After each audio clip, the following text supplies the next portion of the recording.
Le damos la bienvenida a nuestros invitados del día de hoy, el licenciado Jairomi Castro, economista, experto en antilavado de activos y socio de Smart S.A.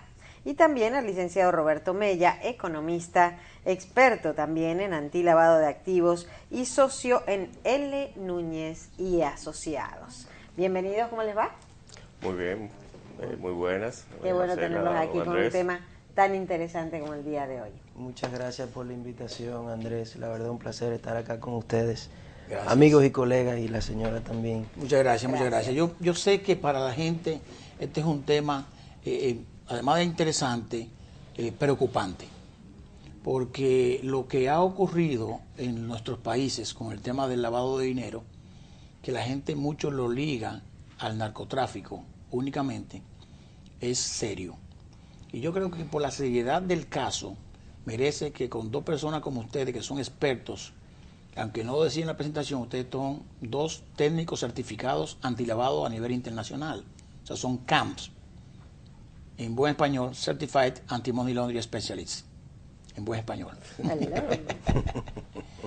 Así que bienvenidos aquí a Síntesis. Yo quiero comenzar con Roberto. Vamos a hablar un poquito de qué es lavado de activos. O sea, como si estuviésemos explicándole a la gente qué es esto, de qué estamos hablando, cuáles son los delitos, las consecuencias que puede tener eso, en sentido general. Claro que sí, me parece un buen inicio. Bueno, lavado de activos no es más que las operaciones mediante las cuales tratamos de encubrir un dinero que se genera de una actividad ilícita. Y esa actividad o esos delitos precedentes están plasmados en nuestra ley nacional de lavado, que es la ley 7202.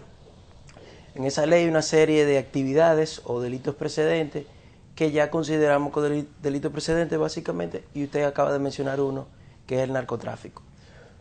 Todo dinero, todo activo que se genere de esa digamos, delito, que está tipificado en su propia ley, todo dinero que se genere de ese delito, que se trate de insertar a la economía, entonces lo llamamos, es un delito también separado, que es el lavado de activos, y ya entra la ley 7202, tipificándola con sanciones hasta de 30 años penales y 200 salarios mínimos.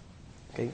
Pero al igual que el narcotráfico, existen otras actividades, otros delitos precedentes, y pudiésemos hablar de el tráfico ilícito de armas, pudiésemos hablar del tráfico de humanos, del tráfico de órganos, hablamos también de la concusión y el soborno relacionado con el narcotráfico. Hay toda una serie de tipificaciones dentro de la ley 7202, y también tiene un último, digamos, actividad, digamos, abierta. Habla de cualquier otro delito que su pena menor sea de 3 años. Así que si dentro de otras leyes adjetivas existe un delito que lo menos que usted va a la cárcel son 3 años, y de esa actividad usted genera un dinero, digamos, efectivo o cualquier otro activo, y eso usted trata de insertarlo a la economía, entonces eso es otro delito que es llamado lavado de activos, tipificado por la ley 7202. Pero, o sea, en el caso de lavado de activos solamente, cuando usted habla de sobornos, tiene que venir el dinero del narcotráfico. No puede ser sobornos como, por ejemplo, un caso que es muy sonado en Brasil. La ley lleva el apellido de relacionados con el narcotráfico. Solamente. Así es. Solamente. Sí, entiendo, lamentablemente. para que la gente se sienta más familiarizada en el país, y me corrige Andrés si me equivoco, salió más a la palestra pública el tema de lo que era lavado de activos, cuando se vieron involucradas personas que eran conocidas en el ambiente de la televisión, señoritas que se conocían desde chiquitas en la televisión y qué sé yo, que están presas hoy por hoy, y entiendo que eso es lavado de activos, o sea, un montón de propiedades que no podían decir cómo ni de por qué se habían adquirido, cosas a su nombre millonarias, a eso se le llama, ¿verdad? Bueno, dinero producto de una actividad ilícita. De una actividad ilícita. Evidentemente aquí lo importante, donde cae toda la base del tema del lavado de activos, el pilar es la procedencia de fondos. Okay. Por eso la población muchas veces se pregunta, ¿por qué los bancos me piden tanta información me molestan tanto con documentos cuando yo lo que quiero es aperturar una cuenta y yo no estoy pidiendo dinero prestado. Exacto. Y evidentemente ya los bancos no ven solamente el riesgo de crédito, es decir, la posibilidad de cobrar ese dinero que estoy dando, que estoy prestando, sino también otro tipo de riesgo. Y en este caso, ¿cuál es la probabilidad de que este dinero proceda de una actividad lícita o no? Y por eso, tantas documentaciones para soportar la procedencia de los fondos. A propósito de eso, o sea, creo que una de las pocas leyes en la cual obligan a que alguien deba decir o explicar o justificar es la 72-02. Y ahí voy a hablar con Eiromi Castro, porque estamos hablando dinero producto de un acto ilícito. Dinero, recursos. Activos en general. Activos, pero recursos. Pero la gente dice, dinero, o sea, lavado de dinero. Porque la gente a veces cuando se habla de lavado de dinero cree que es el efectivo, pero dinero en sentido general. Pero cuando se habla de efectivo, el dinero, el objetivo que tiene es llegar a una entidad financiera para quizás tratar de limpiarlo. O sea, eso Por es eso el nombre, lavado, ¿verdad? es lavarlo, lo limpio, lo inserto y sale limpio. Y en la ley habla, Eiromi Castro, sobre sujetos obligados. Y por eso yo digo, ¿me obliga a qué? ¿Y quiénes son los sujetos obligados y a qué que se obliga? De manera particular la ley 72-02. Los sujetos obligados en la República Dominicana bajo el amparo de la ley 7202, que es una ley muy amplia, como usted acaba de decir, es una ley que va más allá del dinero en efectivo, es activos, es una ley contra el lavado de activos. No en todos los países están tipificados el lavado de activo per se, sino lavado de dinero. Hay algunos que le dicen legitimación de capitales y se hace una referencia, se le da una definición entonces que es bastante abarcadora porque se sujeta a los estándares internacionales, que son las 40 recomendaciones del Grupo de Acción Financiera Internacional. Los sujetos obligados en la República Dominicana es todo aquel que produzca o genere una actividad comercial. Es decir, no es solamente la banca, no solamente son las entidades de intermediación financieras y cambiarias, como la mayoría de la gente piensa.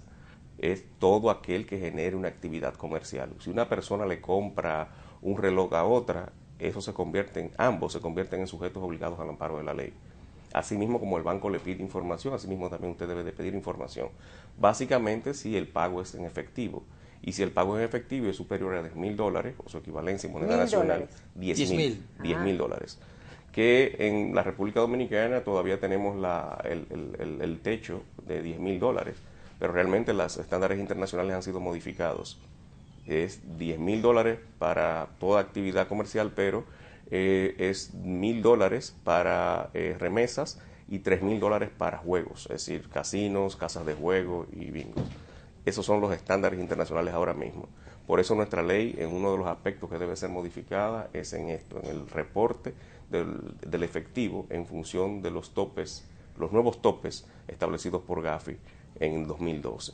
Entonces, en síntesis, valga el tema del programa, todo aquel que genere una actividad comercial es un sujeto obligado en la República Dominicana. Ok, en el transcurso de lo que decía Eiromi, decía, si se compra un reloj X, Sí, un ambos, ejemplo. sí, pero voy a poner el ejemplo, ambos se convierten en sujetos obligados, estamos diciendo eso.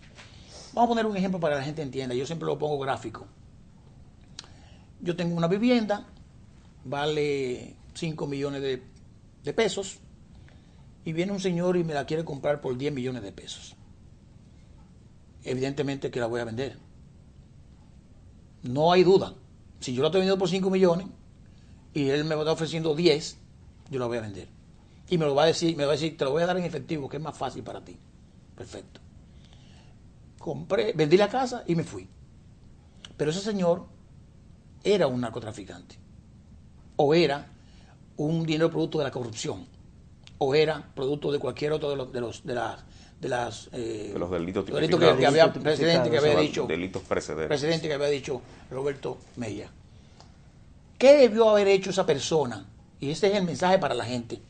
Cuando vendió su casa por 10 millones de pesos en efectivo, ¿qué debió haber hecho?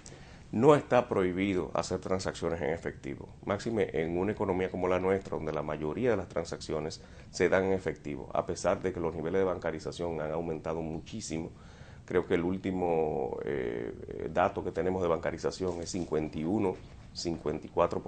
Vamos aumentando. Vamos aumentando con los subagentes bancarios. Ha sido un paso muy positivo por parte de las autoridades monetarias a fines de bancarizar las Bancarizar operaciones. significa que la población que no está en un sistema financiero, en un banco, que se meta en el sistema. Que se meta en el sistema, que haga pagos por el sistema, que ahorre. Uno de los objetivos de la bancarización es que las personas adquieran una cultura de ahorro, y eso es importante. Por eso también se insiste en que las remesas se bancaricen de alguna forma, porque eso generaría también una tendencia al ahorro, aunque eso es discutible. Pero bueno, yendo a la pregunta, la debida diligencia que debe hacer una persona que venda cualquier tipo de bien y se le pague en efectivo, que no está prohibido, insisto, somos una economía capitalista, una economía de mercado. Lo que debe hacer es conocer a su cliente, llenar un formulario de reporte de transacciones en efectivo. Si entiende que eso es sospechoso, entonces reportarlo como sospechoso. ¿A quién? A la unidad de análisis financiero. ¿Cómo se conoce a su cliente? No es simplemente verificando su cédula, su pasaporte, si su nombre es correcto. Deben de verificar que esa persona, el dinero que está transando en ese momento, ¿verdad?, es dinero lícito, que no proviene de una actividad ilícita. Él debe hacer la debida diligencia. Pueden utilizar el instructivo Conozca a su cliente, emitido por la Superintendencia de Bancos. Cualquier sector lo puede utilizar, porque este es un documento hecho para las entidades de intermediación financieras y cambiarias, que la primera edición es del año 2000, pero ya vamos por una cuarta edición que data del año 2014, es decir, ha ido evolucionando en función de las necesidades, exigencias y estándares internacionales, y pueden utilizarlo como base para conocer a su cliente, hacer un expediente, y si él entiende que puede hacer la transacción con ese cliente que le va a comprar, entonces simplemente lo hace. Yo particularmente vería muy sospechoso el hecho de que alguien me pague 10 millones en efectivo. Es lo que yo iba a decir, ¿verdad? ¿Verdad? Sí. Pero se puede dar, dar. Pero como no hay una cultura de lavado en la población dominicana, la gente no lo vería raro. Lo vería raro. Bueno. Y mucho más cuando a lo mejor tú no estás vendiendo tu casa. La gente dice, yo no vendo mi casa. Sí. Pero la gente dice, yo no vendo mi casa, pero todo se vende. Todo. Porque si tú dices, yo no vendo mi casa, pero mi casa vale 5, pero si me están dando 10, ¿por qué no lo voy a vender? Entonces la pregunta es, ahí va, porque Iromi ha dicho algo, que es lo que queremos mandar el ejemplo, el mensaje. Conozca a su cliente significa a quién le vendí mi casa, con quién fue que hice la operación. Entre una cosa y otra averiguo algo, pero ¿qué va? Si no quiero averiguar, yo hago el reporte de operación sospechosa o un reporte plese. Pregunto, o sea, ¿me cubro yo como vendedor de mi casa al hacer simplemente decirle, quiero decirle a usted de la unidad de análisis financiero, así se llama, ¿verdad? Sí, que está bajo la sombrilla de la dirección Comité Nacional contra el Lavado de Activos. Contra el lavado de activos. Decirle, mire señor, yo le vendí la casa a un señor que se llama Roberto Mella, yo no sé quién es, me pagó 10 millones de pesos en efectivo y fue esto, y mando mi reporte. Si mañana ese señor aparece que está pero lo mandó después de venderla. No, tiene que ser después de venderla. Claro. Si no la vendo no tengo que reportarlo. Lo tiene que hacer. Pero es así, eso es lo correcto. Aunque la ley dice que son las transacciones efectuadas o no, ¿eh? Está bien, pero damos una transacción con alguien que no es formal. Pues si tú me dices una actividad financiera y viene alguien, yo tengo que reportar. Pero es no formal, es entre personas. Con eso yo resuelvo mi problema. Pregunto, con el reporting. Lo que la ley dice es eso mismo, que usted debe de conocer a su cliente y reportar. La ley no dice que haga o no haga negocio. La decisión de hacer negocio o no hacer negocio es libérrima. Exacto, lo decides tú. Y si se entiende que ese dinero proviene de una negociación o de ese dinero ilícito, ¿le van a sacar al vendedor el dinero? Eso depende del fiscal que vaya a acusar. Ahora, yo entiendo que no progresaría mucho porque la ley lo que dice es que usted debe de conocer a su cliente y reportar, y eso es lo que ha hecho. Pero si no lo ha hecho, si no lo reporta, entonces sí tiene... Ahí sí, porque ahí entra ya en el proceso. El dinero le puede ser incautado. A eso me refiero. El bien, el dinero y puede ser procesado. O sea, de hecho, debe ser procesado porque correcto. no cumplió la ley. Correcto. Precisamente ahí está el riesgo de no conocer esas cosas. Mañana se inicia un proceso acusatorio contra esa persona que compró. Contra el comprador. Contra el comprador. ¿Verdad? Y sale a reducir. Y el bien, en este caso, del vendedor, sale en el proceso de investigación. Y usted Claro. tiene que demostrar que usted es un tercero de buena fe. Exacto. Y que exacto. no es un aliado, que no está en confabulación, O sea, óyeme bien. en este Era- caso a con el eso me comprador. refería, exactamente. Ven, demostrar que usted es un tercero de buena fe. Esa es la figura, O sea, tercero de el buena tercero fe. de buena fe es alguien que vendió simplemente, mira, lo vendí. Pero, evidentemente, que ese tercero de buena fe no va a ser una gente que su casa vale 5 millones de pesos, que la Dirección General de Impuestos Internos lo tiene tasado por 4 y usted lo vendió por 10. O sea, usted no es ahí, no califica fácilmente como un tercero de buena fe. Tenemos casos acá que ya se han dado, donde toda una torre ha sido un proceso de investigación y sin embargo los dueños de esa torre, la mayoría siguen ahí. Otros han tenido que iniciar un proceso de ver de dónde sacaron su dinero para comprar ese apartamento, etcétera, etcétera, pero no es algo nuevo. ¿Ok? Roberto, hablamos de la banca y nos vamos a mover. Hablamos de otras áreas. Usted había dicho otras áreas. Estamos hablando y queremos explicarle a la gente. Seguro, renta de carro, bienes raíces, casinos, juegos en sentido general. Joyerías. Joyerías. O sea, hablamos un poquito para que la gente entienda que... Asesores, abogados. Eso lo vamos a hablar aparte, abogados. Y después vamos a entrar también con el Chapo y Kate del Castillo, porque es importante. Pero vamos con eso, o sea, el bienes raíces, el juego, los rentar, ¿cómo se puede hacer? Los dealers de carro en general. Los dealers. Los correcto, dealers de carro en general. Correcto. La verdad es que ya desde el año 2002, con la propia emisión de la ley 7202, todas esas actividades comerciales son sujetos obligados. ¿Qué le falta a ese sector, llamémosle el sector no financiero, o desde el punto de vista técnico, como lo categoriza el GAFI, que es el Grupo de Acción Financiera, las actividades y profesiones no financieras designadas? Sí. Son sujetos obligados, tienen que tener una norma especializada que le explique cómo cumplir con esto que ya emite la ley 7202. Es decir, una norma especializada para ese sector, y eso es un proceso ya que se está agotando en República Dominicana. La mayoría de los países ya han emitido normas especializadas para esos sectores, diciéndole a la constructora qué tiene que hacer, cómo debe de hacerlo, dónde reportar, los umbrales y todo eso, especializado por sector.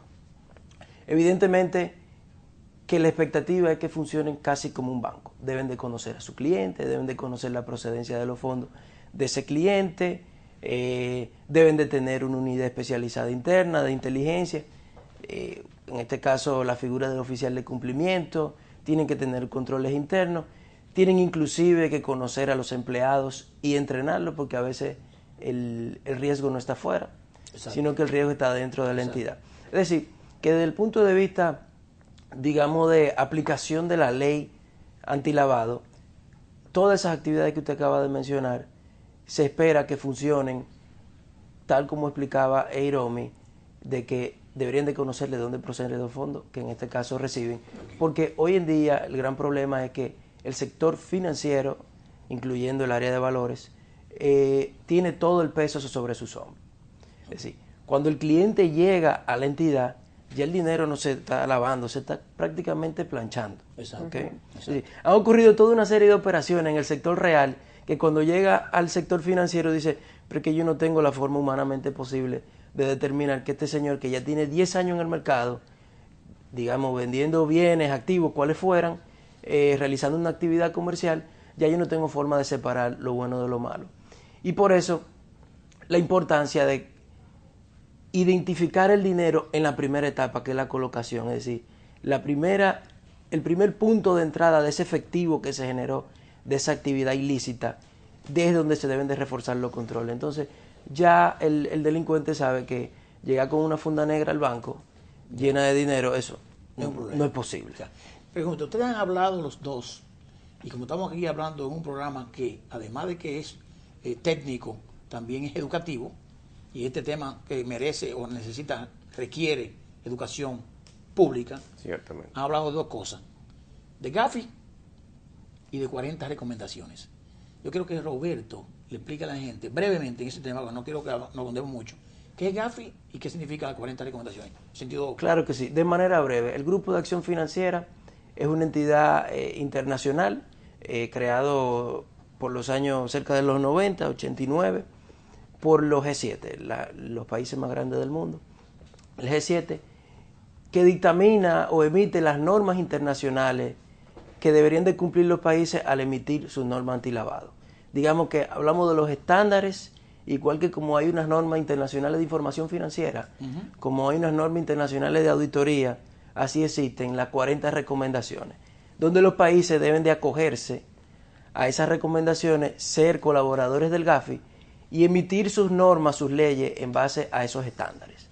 Estamos hablando de casi 200 jurisdicciones, más o menos, que ya se han acogido a estas 40 recomendaciones, y el no acogerse a las 40 recomendaciones o, digamos, tener debilidades respecto al cumplimiento de ellas puede conllevar a situaciones que llevan al país a impacto de tipo financiero y económico, como tenemos un caso muy reciente y cercano, como es el caso Panamá, en donde lo han constituido al incluirlo en una de estas listas del Gafi, como país con deficiencias importantes en sus normas antilavado, lo han incluido y han iniciado un proceso de cierre de cuenta masivo.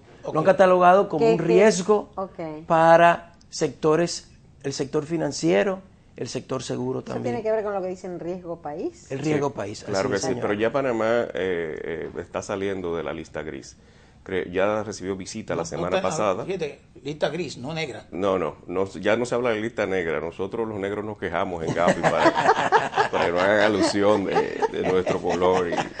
Y bueno, ahora se le llaman países no cooperadores a los que están en lista, lo que era la otrora lista negra. Y lista gris es una lista de seguimiento. También se le llama la lista ICRG, que es la lista de países con deficiencias significativas, pero que no llegan a ser no cooperadores. En esto está Panamá, y ya con la nueva ley antilavado que ellos han emitido, las nuevas autoridades han reenfocado todo.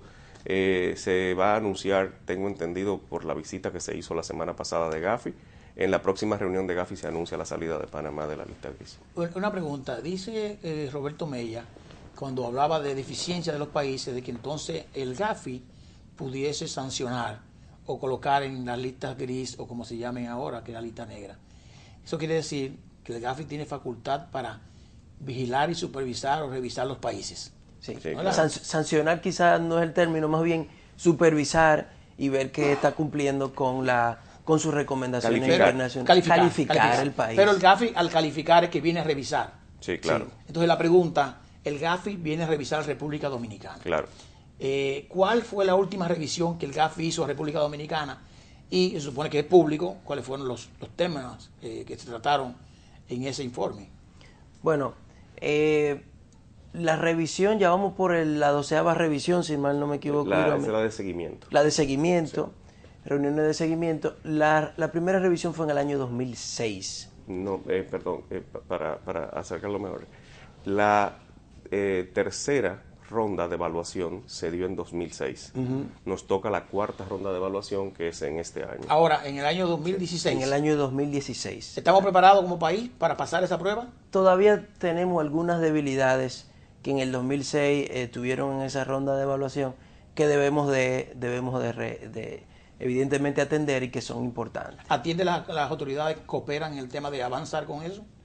Bueno, se han visto muchas iniciativas, la verdad, en muchas de las debilidades resaltadas, como por ejemplo el no cumplimiento del sector real, como bien tú me mencionabas, el no cumplimiento del sector real en todas las recomendaciones que están llamadas a cumplir, ¿ok? O sea, el sector real acá prácticamente en ese tema es totalmente ignorante de qué pasa a su alrededor y qué debería de hacer al respecto. Evidentemente todo tiene que comenzar con un tema de un enfoque educacional importante y con una norma fuerte que le diga a ellos cómo hacerlo. Sector seguro tiene también un reto importante, tienen que hacer bastante con su sector. Las cooperativas también salieron en Las esa cooperativas que no evaluación. están reguladas. Bueno, La de crédito ahorro. hay una regulada, regulación, sí. pero que sea una regulación acorde a los tiempos, no. Porque usted sabe que las cooperativas aquí están regidas por el IDECOP. Pero, y vieron el último informe del Fondo Monetario Internacional, lo que dijo que ese tipo de entidades debían ser reguladas y supervisadas por la autoridad monetaria. Financiera. Claro que sí. O sea, que Junta Monetaria y todo eso. Sí. Caballeros, ¿me permiten hacer una pausa? ¿Cómo no? Yo, la única neófita, la única que no sabe de eso, pero me parece interesantísimo el tema y ustedes me permiten preguntar, así que yo me siento contenta. Yo creo que todo el mundo sabe de esto. No necesariamente lo entiende, pero sabe. Sí, pero yo estoy entre tres expertos. Pero tú lo entiendes perfectamente. Yo estoy entre tres expertos. Vamos a hacer una pausa. Continuamos con este programa interesantísimo para ustedes, amigos, con los economistas Eiromi Castro y Roberto Mella, especialistas en antilavado de dinero en República Dominicana y a nivel internacional. Yo quiero que avancemos un poquito más todavía con el tema de la evaluación país. Y quiero ver si me pueden decir ahí que en este tema, el tema de la, valga la redundancia, de la modificación de la ley 72-02 juega un papel importante, porque es una ley que está emitida del año 2002 y que no ha sufrido ninguna modificación después de tantas cosas que han pasado con el tema del lavado a nivel internacional y el financiamiento del terrorismo. No solamente eso, Andrés. Nuestra última evaluación fue en el 2005, el informe se emitió en 2006. Por eso se ve que el informe data de 2006. Pero para ese entonces las recomendaciones eran 40 más 9 recomendaciones, porque estaban las 40 recomendaciones para prevención de lavado de activos y 9 especiales para financiamiento del terrorismo. Para entonces no teníamos tipificado el terrorismo sí como un crimen grave, pero en el Código Penal. Y no teníamos una ley contra el terrorismo, lo que hizo que tuviéramos una calificación bastante difícil, vamos a ponerlo así. Es decir, no cumplimos con una serie de las recomendaciones y tuvimos en seguimiento. Hasta que se emitió la ley en 2008 contra el terrorismo que tipifica la financiación al terrorismo, así que se le dice, en el artículo 25, pero que debe ser reforzada. Debe ser reforzada acaparando ya todos los indicadores de las 40 recomendaciones. Las 40 recomendaciones fueron modificadas en el año 2012 y se convirtieron de 40 más 9 en solo 40 recomendaciones como había iniciado, porque se fusionaron las 9 en las 40. Pero trajo como consecuencia también una serie de tipificaciones adicionales muy importantes que han causado mucho escozor en el mundo. Ya en 2012 teníamos la experiencia de la crisis de 2008, la crisis financiera económica. Toda crisis financiera genera una crisis económica per se, porque cuando el sistema de pagos, es decir, el sistema financiero, que es la médula del sistema de pago, tiene problemas, todos los sectores reciben el problema como tal. Es decir, el riesgo impacta en todos los sectores de la economía. De ahí que los gobiernos salen corriendo a tratar de salvar sus sistemas financieros. En este caso, se tipifica ya en 2012 o instan a tipificar la evasión fiscal como crimen predicado de lavado de activos.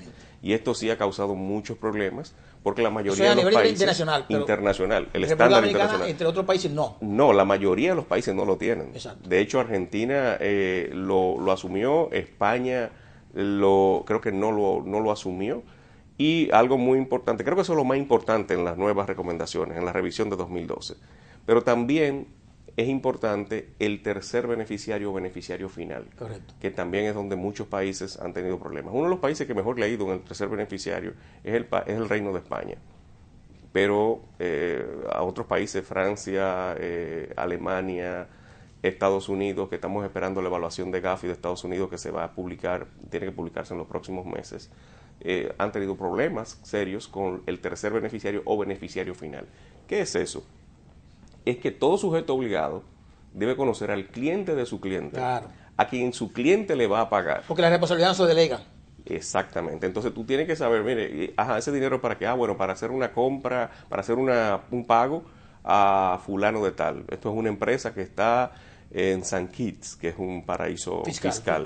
Y entonces, o San Cristóbal, como también se conoce. Sí. Entonces tú debes saber quién es ese y por qué está en un paraíso fiscal y por qué tú le vas a hacer un pago a un banco. Que no necesariamente es porque tiene un problema. No necesariamente. Siempre he dicho que no es pecado utilizar un paraíso fiscal.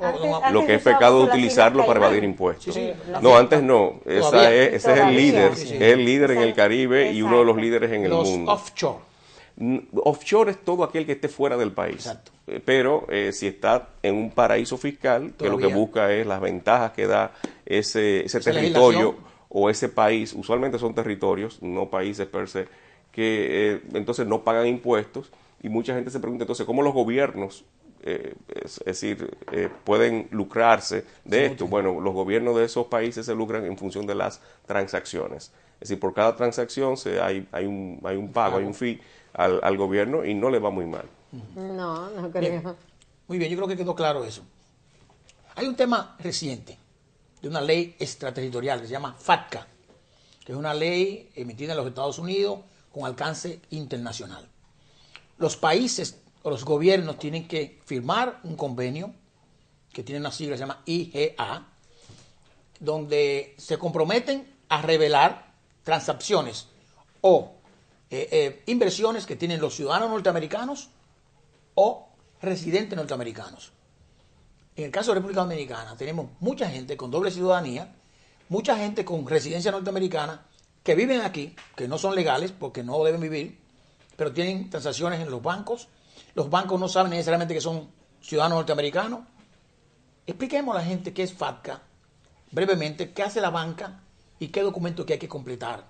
Claro, sí. FATCA es una ley estadounidense meramente impositiva. Y Estados Unidos lo que quiere lograr con esta ley, que sale del HIRE Act, cuando ese tema de la crisis financiera en Estados Unidos... IRS. Del HIRE Act. Ley de incentivo al trabajo, al empleo. Al empleo, Ajá. claro. En los Estados Unidos, producto de esa crisis financiera de los Estados Unidos. Y lo que busca FATCA no es más que identificar a través del sector financiero en el resto del mundo dónde están los capitales de estadounidenses. Como usted muy bien sabe, Andrés, Sí. La tributación, el régimen tributario de los Estados Unidos es universal. No importa dónde esté el ciudadano o el residente, debe de reportar todos sus ingresos en el resto del mundo. No ocurre en nuestra legislación. Nosotros tributamos sobre base de territorio o fuente nacional. Estados Unidos no es así. Entonces, ellos buscan aliados estratégicos a través de esta ley, llamémoslo de esa manera, que son el sector financiero. Y el sector financiero lo que hace es reportar, aquí yo tengo un estadounidense con equivalor de capital. ¿Que el estadounidense lo descubrí yo o me lo dijo? O me lo dijo, así es. Entonces, sobre esa base se diseñaron una serie de formularios, que son los llamados formularios W. Hay varios tipos en sus diferentes colores y sabores. Lo teníamos ahí, pero no se ve bastante bien. Okay. W8, W8, W9, pero también hay un BEN, un BEN-I, hay toda una serie de tecnicismos alrededor de eso. A ustedes sí les gustan las siglas. Para aclarar, o sea, eso significa que es muy anglosajón. Que las entidades financieras tienen esos formularios, ¿no? Deben de llenar esos formularios. Los ciudadanos que apliquen, americanos o residentes, tienen que llenar eso, ¿no? Tienen que llenar Yo tengo eso. que revelarle al banco que yo tengo una cuenta corriente con ustedes, mire, yo estoy con esta y yo soy ciudadano americano, por ejemplo, ¿no? O residente. O residente. Entonces, eso, ¿qué hace el banco con eso? No es un formulario. Tienen que estar claros en que está firmado una Declaración. declaración. Claro. Una declaración Jurada. ante el gobierno de los Estados Unidos. Como norteamericano. Que si es mentira, se convierte en perjurio. En perjurio. Claro que, sí, que es un delito federal. Federal, exactamente. Entonces, la responsabilidad antes, bueno, usted fírmeme este documento y yo lo tengo como respaldo de que inclusive puede negarse de que es estadounidense. De hecho, hay muchas personas que están entregando su residencia producto de esta situación es correcto. de FATCA. Es así. Pero no necesariamente porque no quieran revelar, sino porque hay otros paraísos, otros países que las tasas tributarias son más económicas y prefieren mejor, no que me voy a ocultar, sino que me voy mejor a ser ciudadano francés o ciudadano alemán, por ejemplo. Pero creo que hay mucha gente, quizás está poca gente entregándola por el miedo. No, y no solamente por el miedo, es que quizás no reportaron en su momento ingresos al Estado norteamericano. Y ahora no pueden. Y ahora entonces no pueden porque entonces tendrían o que llegar a un acuerdo o Y ese tipo sería de bastante. ingresos son retroactivos, ¿no? Los Exactamente, impuestos. exactamente. Ya, Porque ya, ¿qué es ya lo que- habría el perjurio. Los norteamericanos Porque- lo que buscan con esto es verificar si las declaraciones de sus ciudadanos o residentes coinciden Exacto. con lo que tienen. Entonces lo que están es verificando cuánto tienen ellos Transparentar. fuera de los Estados Sí, porque la Unidos. diferencia entre una cosa y la otra es una ganancia de capital, Claro. que además de tributable, además entonces es ahora con sanciones. ¿No? Y además, si usted tiene una serie de capital en el resto del mundo, ¿por qué usted a mí no me hace declaraciones juradas o sus declaraciones juradas Es que yo son tengo eso. con un ingreso bastante reducido? ¿Cómo entonces usted generó esa riqueza? Correcto. De algún lugar usted la generó. Ok, continúo. El tema FATCA es que ahora los países le ha gustado este modelo y ahora se está hablando de un GATCA, Exacto. es decir, de un FATCA global. Los países dicen, bueno, si tú quieres identificar tus estadounidenses en el resto del mundo, yo quisiera identificar también mis A todos alemanes a en todos el franceses, resto del mundo. exactamente. Exactamente. Entonces ahora se está hablando ya no de algo de cumplimiento de estadounidenses, Sí, sí. sino de extranjeros. global. Diríamos de con un efecto global. contagio, Exactamente. pero sobre algo realmente interesante. Interesante. Porque yo también quiero, así como tú me estás exigiendo, además, ¿qué pasa? Que hay algo que no hemos dicho. Si hay un incumplimiento de la entidad financiera, ¿qué pasa? Si la entidad financiera conoce y no reporta, ¿qué pasa? Evidentemente hay un impacto importante y el más grande para una entidad financiera es que en los Estados Unidos, primero, se niegan a tener una cuenta corresponsal por no cumplir con esta ley estadounidense y segundo, les retengan un 30% de su capital. Y hablamos no sus del activos. capital, 30% del activo del banco. del activo del banco en En Estados Estados Unidos. En Estados Unidos, Esas correcto. las cuentas O sea, norteamericanas. quede claro que no es un banco local, no es de sus activos aquí, sino de los activos que tenga Sí, en los cuentas capitales en el cuentas exterior, allá. Así es. específicamente en Estados Unidos. Eso le va a ocasionar un grave problema a cualquier entidad en el mundo porque el gran liquidador de transacciones en el mundo Estados es el Unidos. sistema financiero Americano, norteamericano. claro. Y el problema es que cuando te consideren como recalcitrante, así dice la ley, un recalcitrante es quien Qué no está palabra. cumpliendo con la ley, sí, una palabra que yo creo que se había quedado en los años 70, ¿verdad? Pero bueno, ellos la han sacado. traído de Sí, nuevo. sí, sí. Ningún banco norteamericano te va a querer aperturar cuentas, porque ya tú vas a estar en la lista del IRS como recalcitrante. El IRS es Internal Revenue Service. Exacto, es el- la Dirección General de Impuestos Impuestos. Internos Deje que de aquí. Es importante que establezcamos cuál fue el acuerdo o cuál es el acuerdo a firmar por la República Dominicana, Correcto. porque todavía nosotros estamos en una situación de firma sustancial, como le llaman ellos. Es el acuerdo IGA 1A, que implica que es bilateral, es entre gobiernos y también entonces los Estados Unidos tienen la obligación de reportar a los dominicanos que en Estados Unidos tengan cuenta que transen más de $50,000, porque ese es el tope al año. si es una persona física, y si es una persona jurídica son $250,000 si es una persona jurídica norteamericana.